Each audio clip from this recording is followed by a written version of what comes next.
حسینیه ریشه کاخ سفیدم حسینیه اشهد ان لا علی ولی الله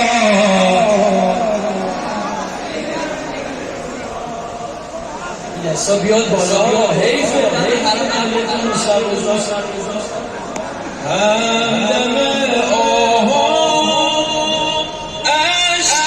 زمینی سیر زمانه داغ حسینی در راه سرخ کربلا قوی و با صلابتی بدون دشمنای دین ما ملت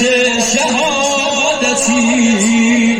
در راه اسلام اهل جهادی ما پای کار حسین ایستادیم جلوه ما شهید شدی چی بهتر از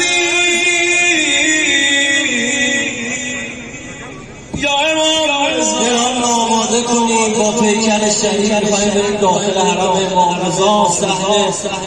پیامبر اعظم مقتل شهید نماز خونده به شو سخنرانی آیت الله علم الهدی دلا همه اینجا باشه یه توسل 2-3 دقیقه‌ای انشالله با پیکر شهید وارد حرم بشه جلو امام رضا شهید شدی چی بهتر از این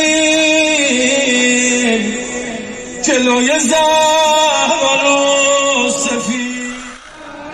علی الله اشهد ان